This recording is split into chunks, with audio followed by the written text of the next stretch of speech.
Hi, good morning. Uh, Welcome to our class in Foundations of Social Studies. I am your instructor for this subject. My name is Frederick C. Adiga, and you can call me Sir Eric. And I am a faculty of the Southern Lady State University. Anyhow, I am assigned and presently designated as a director for instruction, and I am based at the main campus of the university. But I am handling subject in the undergraduate school at Tomas Opos campus. My area of specialization is, of course, social science. That is why I am being assigned to teach this subject. So, kumusta naman mo? I hope that you are all fine and in great shape and you are safe in your houses. You just have to take extra precaution because of the virus that we have right now in our province. Now, we have already the Delta variant, and we should be extra careful about these things. Nevertheless, I hope you are all well and doing good. By the way, I would like to welcome you to the Southern Lady State University. Welcome to SLSU, your new home. We just have to pray that COVID-19 will already be gone and we can have back our normal life, and you can also enjoy your life as a college student. Now, years before the pandemic, college life is one of the highlights of a life of an individual, because in there you will first experience a sense of independence, because most of our students in the university are living in boarding houses, away from their family, away from their parents, so they can decide for themselves. Nobody will be monitoring and nobody will be controlling their lives, so they can live their life the way they wanted it to be. And then they can enjoy the company of their classmates, of their board mates, and they had fun. But of course, with the pandemic, we have changed gear, and that's why we are adopting this flexible learning scheme, so that instruction will still continue despite the pandemic. And for this time, you have a different experience, because learning now is more individualistic. You have to learn by yourself in your house. But let us just pray that things will go back to normal. We are looking forward to that, because also in our case, when we instruct, when we give instruction to our students, it is a best experience when we have the face-to-face, when we can engage and we can enjoy the company of our students. Nevertheless, we are here, and I am uploading this video because I am really planning to have an online meeting with you, but I just don't know if all of you are available. But let us just agree what time we can have our online class. Not all the time, because I do also understand that not all students are having this strong internet connectivity. This is really one of the challenges that we are facing right now, because even though we have the gadget, but internet connectivity is also a challenge. Even in our school, we sometimes experience internet that will bug down, that will cut our conversation or our meeting. So today, I would just like to talk with you about the policies and the expected output that I am requiring for this course. Of course, I will be uploading modules, lessons in our Google Classroom, so you have to check and you can study those things that can be accessible in the Google Classroom. There are certain learning tasks that you have to comply and to submit. And of course, at the end of the lesson, there are also assessments that will be given. And all of these will have to be submitted using the Google Classroom, or if it would be difficult for you to submit through Google Classroom, you can submit it using the Messenger. I am not strict on how you are to submit.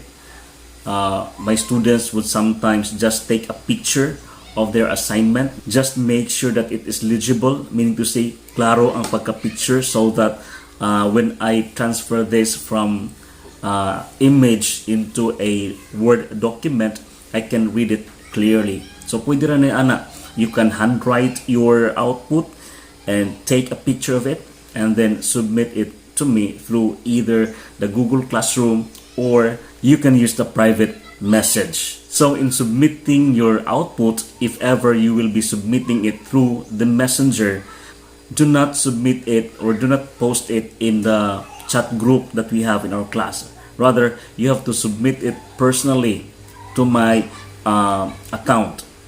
Okay, is it clear? When you are planning to submit your output using the messenger, do not submit it using our GC, our group chat, but rather submit it to directly to my account, Frederick Aniga, because that is my FB account. That is how we are going to conduct our class, no, using the Google Classroom. Sometimes I would upload video, and sometimes we will be having online classes. Now, because of the limited time of the term 1 and term 2, and I received the list of students just recently, I would tell you that our class will not be limited only to term 1, meaning to say we will be extending until the end of the second semester. But just don't worry, because I will be very flexible. I will not be demanding, but just to make sure that we'll be able to cover all the topics under this subject. Okay, so from time to time, I will be uploading lessons in the Google Classroom, or perhaps I will be uploading a video still in the Google Classroom, so that you can learn even if term 1 has already ended, so that you can learn everything about this subject. So with regard to our subject, your grade is mainly based on the paper that you will be submitting to me. Okay, I will be sending you a rubrics that will be the basis in rating your paper, so that you will have an idea also on how to craft your output to make sure that it will satisfy the requirements as indicated in the rubrics. We will agree on it, because I am also planning to have an oral recitation via Google Meet, so that I can also hear you, and we will just schedule when you will be available that is most convenient and safe to you, so that somehow learning can be checked not only on what you have written, but also on what you think, which can be expressed, no, through oral recitation. We will agree on that. Okay, so as indicated in our learning continuity plan, we will talk about the grading system. Okay, so in our grading system, it is 60-40. 60% is for the learning tasks, and 40% will be given to the output. When you speak of learning tasks, these are the assignments that are indicated in every lesson. No, you take note, when I already upload the lessons for our subject, for our course, you will see that there are learning tasks to be complied aside from the activity, because the activity, these are given in order for you to have a somehow the conditioning of your mind, the conditioning of your mind, so that you can have a proper context or perspective on where the lesson will be going. But what is more important, or what is most important, is the learning task that is in the follow through. No? In the last part of the lesson, before the reference, because the reference is the last part, there is another section that is follow through. So these are the questions that you have to answer and you are going to submit to me. Okay, so these are the learning tasks, and these constitute 60% of your grade. The 40% is on the output, because you have to understand that today, now with our present setup, we cannot, or I cannot give you a written examination that would have that would serve for your midterm and final term, no, because there is a question of credibility. Now, how can we know that your answer is credible, considering that you cannot be seen physically when you answer the question? So instead of the written examinations for midterm and final, we have the output. And of course, we can also opt to have the oral recitation as your 40%. It depends. We will agree on that. That instead of having this term paper and other paper requirements, we can instead have the oral recitation, so that will serve as your midterm examination and final examination. So we have the 60% from the learning tasks that would be submitted every end of the lesson, and then we have the output that will serve as your midterm examination or final examination. So here in our university, the passing grade is 3. Okay, so equivalent to 75.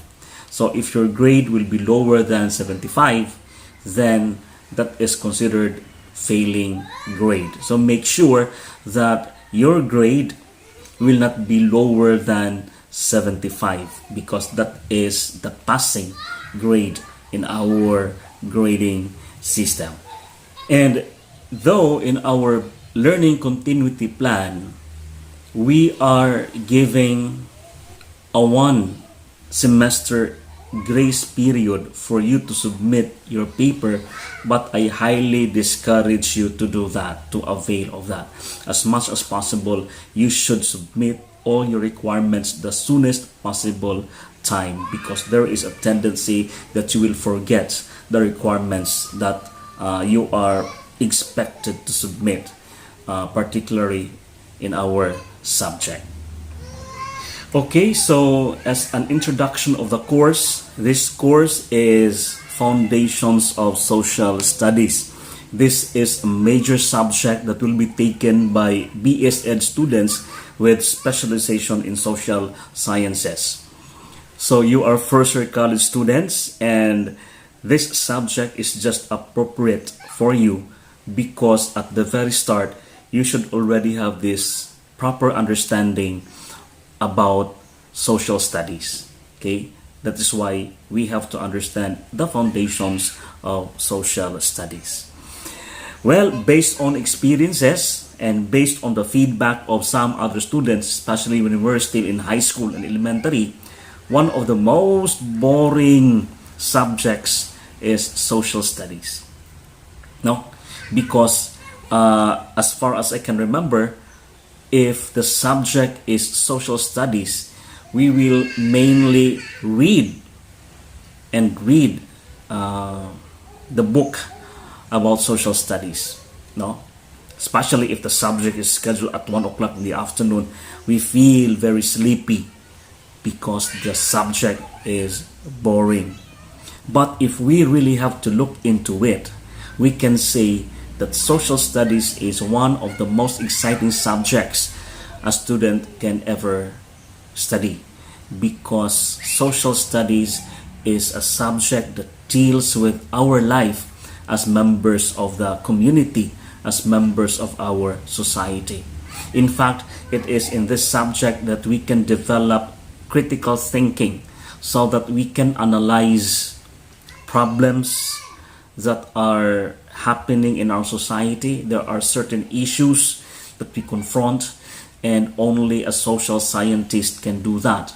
Okay, so that is why, since you have decided to pursue social studies, then you have to be aware of your responsibility as a social scientist. No, because as a social scientist, as a social science students, you are expected to give analysis. No, you have to analyze why these things are happening, why we are confronting these problems in our society. And our knowledge on history, economics, politics, and others would have a big contribution on the way we analyze these problems in our society. Okay, so that is why it is important that you develop critical thinking. You have to develop yourself to think critically. No, critical thinking means that you are taking into considerations all the data, all the factors that you observe before making a judgment. You should be able to make a correct choice whether this is true or this is not true. No, critical thinker dili basta-basta mutuo sa unsay nadunggan sa uban. No, you should be able to say things objectively, looking at every event in all its dimensions and sides. And of course, it is important that you should also be able to express yourself, because that is the nature of a social scientist. No, we will be explaining events happening in our society. We will be explaining and synthesizing and connecting, establishing relationships between one event and another event. Okay, so this is a characteristic of a social scientist or of a student majoring in social science. Diba? It's very exciting. What else? You should be open-minded. You should be observant, and all these things are required for you to become a good teacher in social studies or social science, or else no, you will just be giving proof. No, if we will not develop the skill of critical thinking and be able to make good judgment and be able to present things interestingly, then we will just be giving proof that indeed social studies or social science is a boring subject. So in this subject, social studies or foundations of social studies, we are going to learn what are the basic things that we have to consider in understanding social studies. What is its prime purpose? Now, what makes it different from the other subjects or disciplines under social sciences? Okay, so there is a difference, there is a distinction between social science and social studies, and that is why it is important that we should be able to understand what is the main objective of the subject social studies, so that by knowing the main purpose of the subject, then we can design our lessons accordingly. No?